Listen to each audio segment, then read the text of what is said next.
Late one night, 36-year-old Monique curls up on her bed, clutching her abdomen. She's used to heavy periods, but this feels different. For the past few days, she's been bleeding through a super pad every 30 minutes, passing blood clots the size of a golf ball. The pain isn't just in her stomach anymore. It's radiating through her back, her legs, her chest. But what really terrifies her isn't just the blood. It's how normal this has started to feel. Over the last month, Monique has had several humiliating moments. At work, on the train, where blood soaked through her clothes. Each time she whispers to herself, "It's just my period. Maybe this is normal for me." Her mom, her aunties, the older women in her family, they all talked about flooding and cramps like it was a rite of passage. So Monique figured she just had to live with it. But that morning, as she tried to stand up, the world spun. She was dizzy, weak, out of breath after just a few steps. Her sister rushed her to the ER. Doctors ran her labs. Within minutes, her doctor returned with a face Monique will never forget. Your hemoglobin is at 3. That's not just low. That's not compatible with life. You need a transfusion, right now. Normal hemoglobin levels for women are around 12. Monique's heart was already struggling. If she hadn't come in that day, she could have gone into cardiac arrest. The cause? Uterine fibroids, benign tumors in her uterus that she mistook for a bad period. Fibroids aren't rare. They're actually one of the most common gynecological conditions in the world. But here's the thing. Black women like Monique are hit the hardest. Research shows Black women are diagnosed with fibroids 3 times more often than white women. By age 35, around 60% of Black women have fibroids. By age 50, that number rises to around 80%. Not only are fibroids more common, they tend to develop earlier, grow larger, and cause more severe symptoms. That's why Monique's situation isn't rare, it's a pattern. But why does this happen? Monique got her first period at 10. She remembers being the first girl in her class to bleed. Back then, she didn't know it meant anything, but science does. Starting menstruation at a younger age is linked to higher fibroid risk, and on average, Black girls may hit puberty a bit earlier, meaning more total years of hormone exposure. Fibroids feed on estrogen and progesterone. Studies show fibroid tissue in many Black women has more hormone receptors, meaning it responds more aggressively to the body's natural hormone cycles. So for someone like Monique, her body was primed for fibroids, decades before she even knew what they were. Like many Black women, Monique used chemical hair relaxers for years. She didn't know that those products often contain endocrine-disrupting chemicals, compounds that mimic hormones and may increase fibroid risk. One landmark study of 23,000 Black women found a significant link between long-term hair relaxer use and fibroid development. Other risk factors stack up. Fibroids tend to run in families, increasing risk if your mom or sister had them. Vitamin D deficiency, common in people with more melanin, may make fibroids grow faster.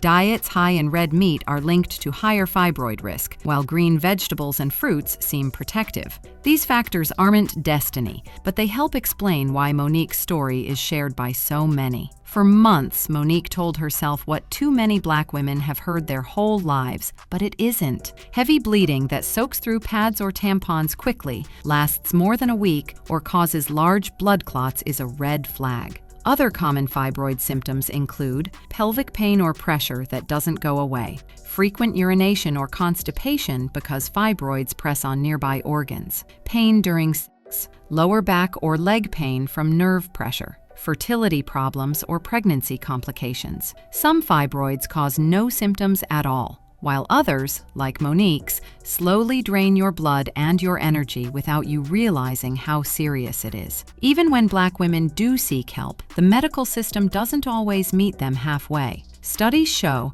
Black women are 2.4 times more likely to undergo hysterectomy, full uterus removal, for fibroids. They're more likely to receive delayed diagnoses and less likely to be offered newer, less invasive treatments. Their pain is often dismissed or minimized, echoing a long history of bias in medicine. That silence and neglect can turn a manageable condition into a medical emergency. Monique's transfusion saved her life. Sad, but her fight wasn't over. The doctors explained that the tumors in her uterus were not cancerous. Fibroids almost never are, but they had grown so big and bled so much that ignoring them was no longer an option. She had to learn fast, what most women are never taught about their own bodies. For years, many Black women were told hysterectomy was their only option. But today, there's a whole spectrum of treatments, and the right one depends on your symptoms, age, and fertility goals. 1. Watchful waiting. Some fibroids don't cause symptoms and shrink after menopause. In that case, doctors might simply monitor with regular ultrasounds.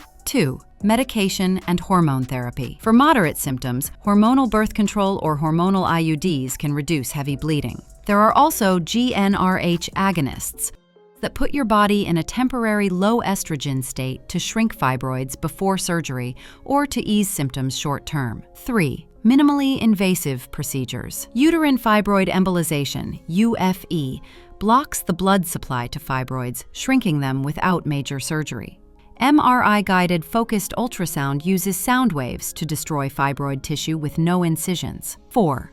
Surgery. For larger or more stubborn fibroids, myomectomy surgically removes the tumors but keeps the uterus intact. Hysterectomy remains the definitive cure, but should be a last resort, not the default, especially for younger women who want to keep their fertility. Monique eventually chose UFE, a minimally invasive procedure. Within weeks, her bleeding slowed dramatically, her energy returned, and her hemoglobin began to rise. Medical treatment was one part of Monique's journey. The other was changing how she cared for her body every day. Lifestyle can't cure fibroids, but it can help manage symptoms and support your body. Diet. She cut back on red meat and processed foods, added leafy greens, beans, and iron-rich foods to rebuild her blood. Vitamin D. With guidance from her doctor, she started supplementing to help slow fibroid growth. Exercise and weight management. Losing even a moderate amount of weight can lower estrogen levels and ease fibroid symptoms. Green tea extract, EGCG.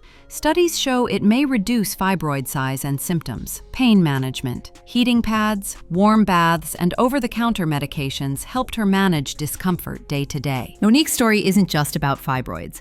It's about silence. Generations of Black women have grown up hearing that heavy bleeding and pain are just how it is. That kind of normalization keeps too many women from seeking care early or from being believed when they do. But it doesn't have to stay that way. Every year, thousands of women like Monique suffer in silence. But talking about it, sharing stories, and demanding better care, that can save lives. If you're experiencing periods that leave you exhausted, pain that keeps you from living fully, or symptoms that doctors keep brushing off, don't ignore it. Don't normalize it. Ask for tests. Ask about options and push for answers. If this story resonated with you or reminded you of someone you love, share this video. Comment below if you've experienced symptoms like Monique's. Your voice could be the one that helps another woman realize it's not just her period.